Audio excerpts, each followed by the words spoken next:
Okay, I want to go across now and get a word in from India today's Gaurav Sawant. He's been attending the BRICS Summit and he's been keeping a very close eye on all developments taking place between India and Canada as well. Gaurav, the finger pointing and the exchange and the crossfire between India and Canada has been going on for more than a week now, but the Sandeep Singh Sidhu angle is explosive because here we have a situation where a man accused of terrorism, a man that India has asked to be extradited, a man accused of killing a Shaurya Chakra awardee in Punjab in 2020 and tied to multiple terror activities that have been detailed in a dossier officially and formally shared with Canada. This man, Sandeep Singh Sidhu, Gaurav, is a Canadian government employee in the most sensitive possible position, border security, Gaurav.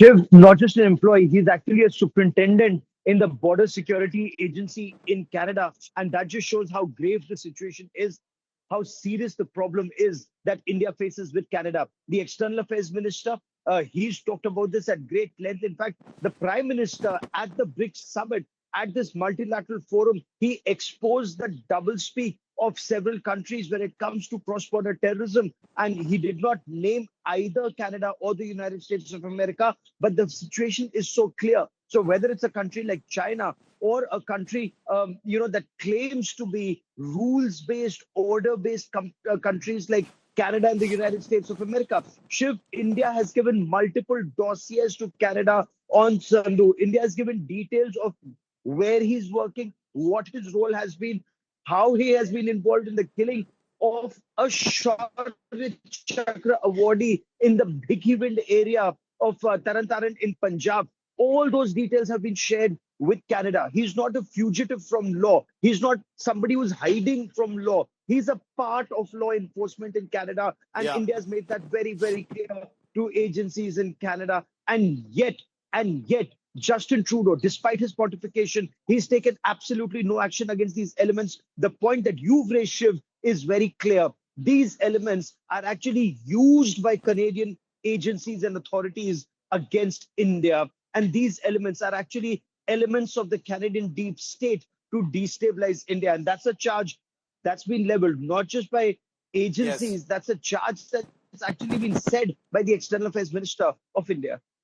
You know, Gaurav, the reason why the Sandeep Singh Sidhu issue is very different from what we've been talking about so far is that one wonders whether, the Canada or even the US government will be able to justify or defend something of this kind because India has ticked all the boxes. They've supplied the dossier, they've supplied information, they've sought an extradition, they've given information about why they want this man to be extradited, and yet this man continues to be in a law enforcement role in Canada.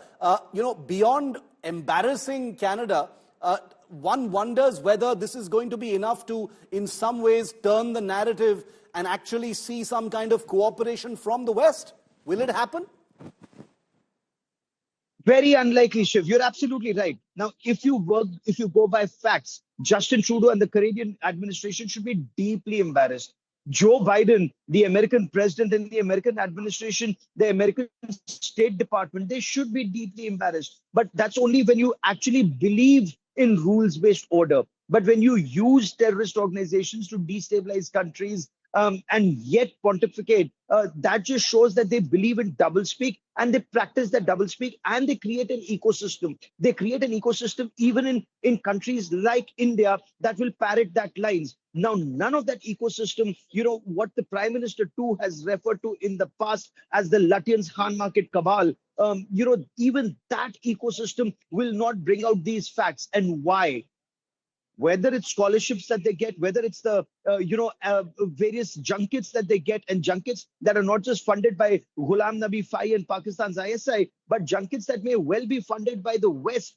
These people are beneficiaries of those junkets and will not raise these issues that you are raising. Why? Because you are bringing out the ground realities and these aspects need to be raised. However, these elements will not do that. Here is a terrorist who's involved in the killing of a Shaurya Chakra awardee in Bhikiwind in India. And India has submitted dossiers, and not just for one man. India submitted 26 dossiers to Canada. India has made a list of those who've been involved in activities. Gurmeet Singh, that's an entire list that the External Affairs Minister has Yes. spoken of, the ministry has spoken of. That entire list has been given to Canada. Interpol Red Corner notices have been issued, and yet this West, that entire ecosystem, they refuse to take action against these elements in the name of freedom of expression. Clearly, terrorism is not freedom of expression. And if this isn't state-sponsored, public-funded terrorism, I don't know what is. Those phrases no longer sound extreme or like exaggerations at all in the context of what's happening in Canada. Gaurav, thanks very much for getting us a perspective on this developing story. Thanks very much for the moment.